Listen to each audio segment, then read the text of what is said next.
नमस्कार। उनकी कलम मेरी आवाज़ में आप सभी का स्वागत है। लीजिए सुनिए कहानी जामुन का पेड़, जिसे लिखा है कृष्ण चंद्र जी ने। रात को बड़े जोर का अंधड़ चला। सेक्रेटेरिएट के लॉन में जामुन का एक पेड़ गिरा पड़ा। सुबह जब माली ने देखा तो उसे मालूम हुआ कि पेड़ के नीचे एक आदमी दबा पड़ा है। माली दौड़ा दौड़ा चपरासी के पास गया। चपरासी दौड़ा दौड़ा क्लर्क के पास गया। क्लर्क दौड़ा दौड़ा सुपरिंटेंडेंट के पास गया। सुपरिंटेंडेंट दौड़ा दौड़ा बाहर लॉन में आया। मिनटों में ही गिरे हुए पेड़ के नीचे दबे आदमी के इर्द गिर्द मजमा इकट्ठा हो गया। बेचारा जामुन का पेड़ कितना फलदार था। एक क्लर्क बोला, इसकी जामुन कितनी रसीली होती थी। दूसरा क्लर्क बोला, मैं फलों के मौसम में झोली भर के ले जाता था। मेरे बच्चे इसकी जामुनें कितने खुशी से खाते थे। तीसरे क्लर्क का यह कहते हुए गला भर आया। मगर यह आदमी? माली ने पेड़ के नीचे दबे आदमी की तरफ इशारा किया। हाँ, यह आदमी। सुपरिंटेंडेंट सोच में पड़ गया।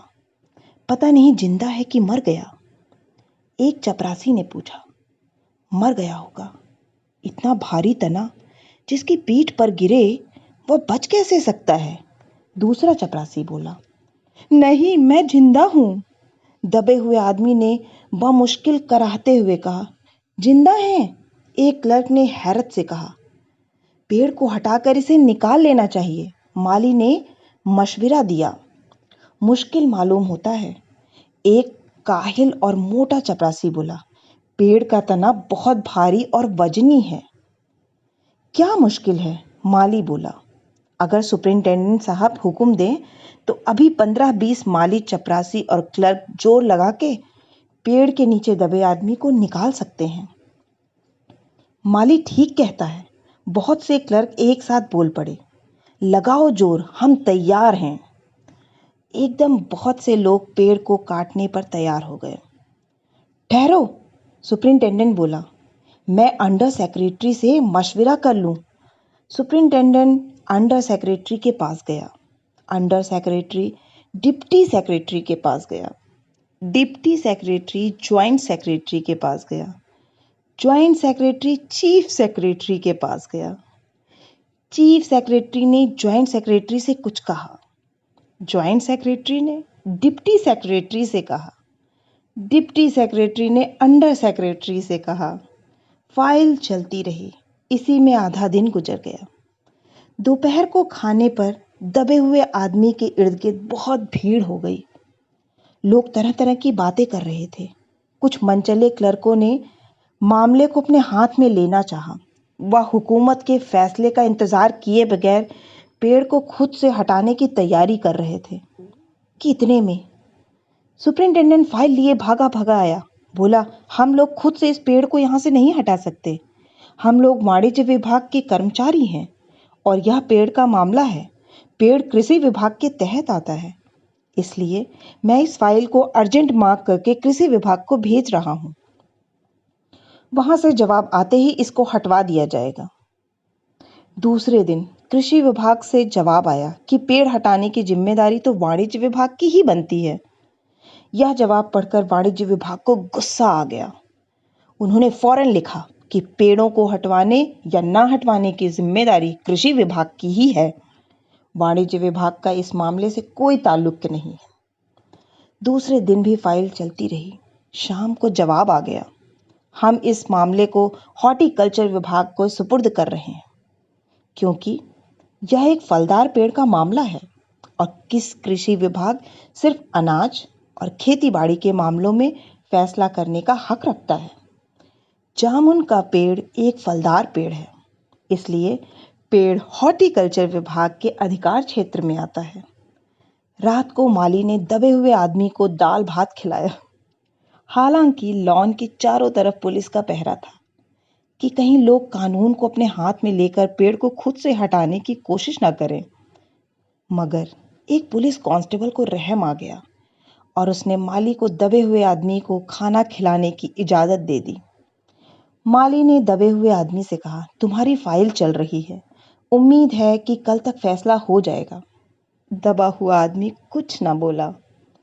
माली ने पेड़ के तने को गौर से देखकर कहा, अच्छा है, तना तुम्हारे कूल्हे पर गिरा। अगर कमर पर गिरता तो रीढ़ की हड्डी टूट जाती। दबा हुआ आदमी फिर भी कुछ न बोला। माली ने फिर कहा, तुम्हारा यहाँ कोई वारिस हो तो मुझे उसका अता पता बताओ, मैं उसे खबर देने की कोशिश करूंगा। मैं लावारिस हूं, दबे हुए आदमी ने बड़ी मुश्किल से कहा।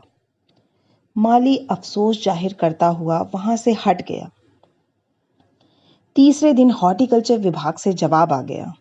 बड़ा कड़ा जवाब लिखा गया था, काफी आलोचना के साथ। उससे हॉर्टिकल्चर विभाग का सेक्रेटरी साहित्यिक मिजाज का आदमी मालूम होता था। उसने लिखा था, हैरत है, इस समय जब पेड़ उगाओ स्कीम बड़े पैमाने पर चल रही है, हमारे मुल्क में ऐसे सरकारी अफसर मौजूद हैं जो पेड़ काटने की सलाह दे रहे हैं, वह भी एक फलदार पेड़ को, और वह भी जामुन के पेड़ को, जिसके फल जनता बड़े चाव से खाती है। हमारा विभाग किसी भी हालत में इस फलदार पेड़ को काटने की इजाजत नहीं दे सकता। अब क्या किया जाए? एक मनचले ने कहा, अगर पेड़ नहीं काटा तो इस आदमी को काट कर निकाल लिया जाए। यह देखिए, उस आदमी ने इशारे से बताया, अगर इस आदमी को बीच में से यानी धड़ की जगह से काटा जाए तो आधा आदमी इधर से निकल आएगा और आधा आदमी उधर से बाहर आ जाएगा और पेड़ भी वहीं का वहीं रहेगा। मगर इस तरह तो मैं मर जाऊंगा, दबे हुए आदमी ने ऐतराज किया। यह भी ठीक कहता है, एक क्लर्क बोला। आदमी को काटने का नायाब तरीका पेश करने वाले ने एक पुख्ता दलील पेश की। आप जानते नहीं हैं, आजकल प्लास्टिक सर्जरी के जरिए धड़ की जगह से इस आदमी को फिर से जोड़ा जा सकता है। अब फाइल को मेडिकल डिपार्टमेंट में भेज दिया गया। मेडिकल डिपार्टमेंट ने फौरन इस पर एक्शन लिया और जिस दिन फाइल मिली उसने उसी दिन विभाग के सबसे काबिल प्लास्टिक सर्जन को जांच के लिए मौके पर भेज दिया गया। सर्जन ने दबे हुए आदमी को अच्छी तरह टटोल कर उसकी सेहत देखकर खून का दबाव, सांस की गति, दिल और फेफड़ों की जांच करके रिपोर्ट भेज दी कि इस आदमी का प्लास्टिक ऑपरेशन तो हो सकता है और ऑपरेशन कामयाब भी हो जाएगा, मगर आदमी मर जाएगा। लिहाजा यह सुझाव भी रद्द कर दिया गया। रात को माली ने दबे हुए आदमी के मुंह में खिचड़ी डालते हुए उसे बताया, अब मामला ऊपर चला गया है। सुना है कि सेक्रेटरिएट के सारे सेक्रेटरियों की मीटिंग होगी, उसमें तुम्हारा केस रखा जाएगा। उम्मीद है सब काम ठीक हो जाएगा। दबा हुआ आदमी एक आह भरकर आहिस्ते से बोला, हमने माना कि तगाफुल ना करोगे, लेकिन खाक हो जाएंगे हम, तुमको खबर होने तक। माली ने अचंभे से मुंह में उंगली दबाई, हैरत से बोला, क्या तुम शायर हो? दबे हुए आदमी ने आहिस्ते से सर हिला दिया।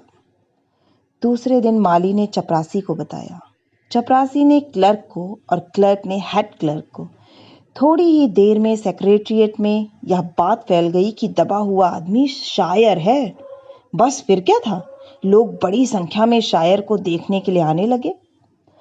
इसकी खबर शहर में फैल गई और शाम तक मोहल्ले मोहल्ले से शायर जमा होना शुरू हो गए। सेक्रेटरिएट का लॉन भांति भांति के शायरों से भर गया। सेक्रेटरिएट के कई क्लर्क और अंडर सेक्रेटरी तक, जिन्हें अदब और शायर से लगाव था, रुक गए। कुछ शायर दबे हुए आदमी को अपनी गजलें सुनाने लगे। कई क्लर्क अपनी गजलों पर उससे सलाह मशवरा मांगने लगे। जब यह पता चला कि दबा हुआ आदमी शायर है, तो सेक्रेटरिएट की सब कमेटी ने फैसला लिया कि चूंकि दबा हुआ आदमी एक शायर है, लिहाजा इस फाइल का ताल्लुक ना तो कृषि विभाग से है और ना ही हॉर्टिकल्चर विभाग से, बल्कि सिर्फ संस्कृति विभाग से है। अब संस्कृति विभाग से गुजारिश की गई कि वह जल्द से जल्द इस मामले में फैसला करे और इस बदनसीब शायर को इस पेड़ के नीचे से रिहाई दिलवाई जाए। फाइल संस्कृति विभाग के अलग अलग सेक्शन से होती हुई साहित्य अकादमी के सचिव के पास पहुंची। बेचारा सचिव उसी वक्त अपनी गाड़ी में सवार होकर सेक्रेटरिएट पहुंचा और दबे हुए आदमी से इंटरव्यू लेने लगा। तुम शायर हो? उसने पूछा। जी हाँ, दबे हुए आदमी ने जवाब दिया। क्या तखल्लुस रखते हो? अवश्य। अवश्य, सचिव जोर से चीखा। क्या तुम वही हो जिसका मजमुआ एक कालम AX के फूल हाल ही में प्रकाशित हुआ है? दबे हुए शायर ने इस बात पर सिर हिलाया। क्या तुम हमारी अकादमी के मेंबर हो? सचिव ने पूछा। नहीं। हैरत है, सचिव जोर से चीखा। इतना बड़ा शायर, अवस के फूल का लेखक, और हमारी अकादमी का मेंबर नहीं है?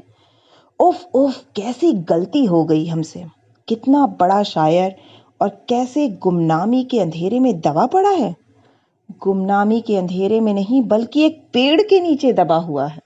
भगवान, भगवान के लिए मुझे इस पेड़ के नीचे से निकालिए।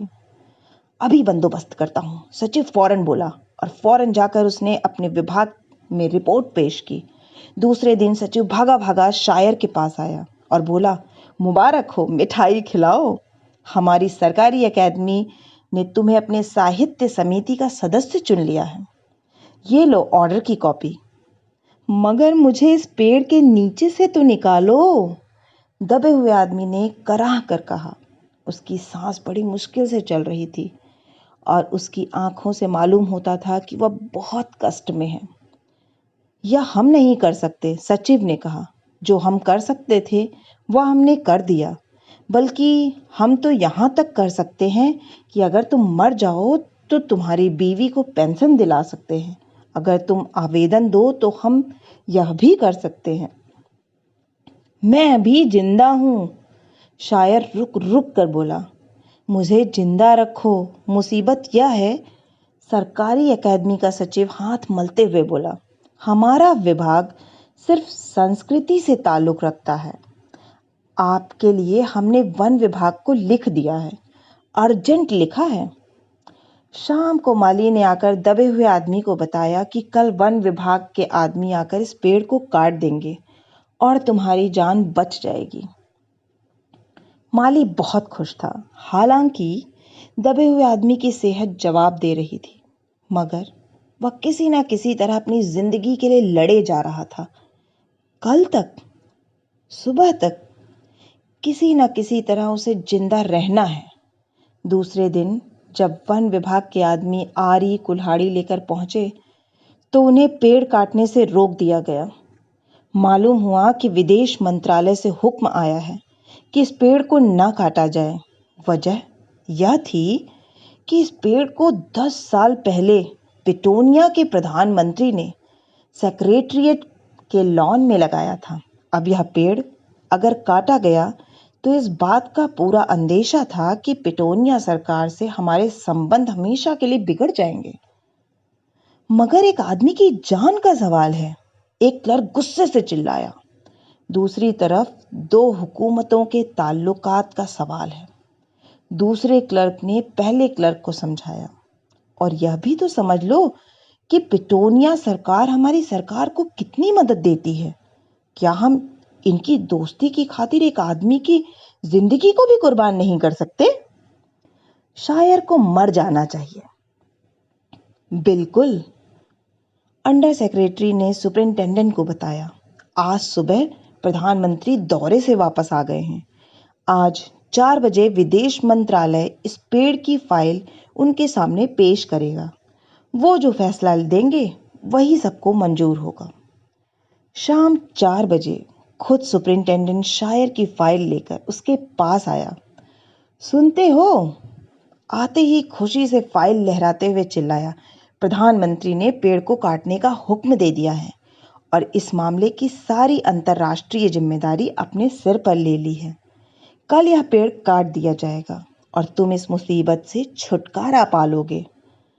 सुनते ही आज तुम्हारी फाइल मुकम्मल हो गई है। सुपरिंटेंडेंट ने शायर के बाजू को हिलाकर कहा, मगर शायर का हाथ सर्द था, आंखों की पुतलियां बेजान थी। और चींटियों की एक लंबी कतार उसके मुंह में जा रही थी। उसकी जिंदगी की फाइल मुकम्मल हो चुकी थी। आशा है कि आपको यह कहानी बहुत ही पसंद आई होगी। अगर पसंद आई है तो मुझे प्रोत्साहित करने के लिए लाइक करें, कमेंट करें, अपनों के साथ शेयर करें। और अगर आप इस चैनल पे नए हैं तो इसे सब्सक्राइब करना ना भूलें। फिर मिलती हूँ एक नई कहानी या कविता के साथ। नमस्कार।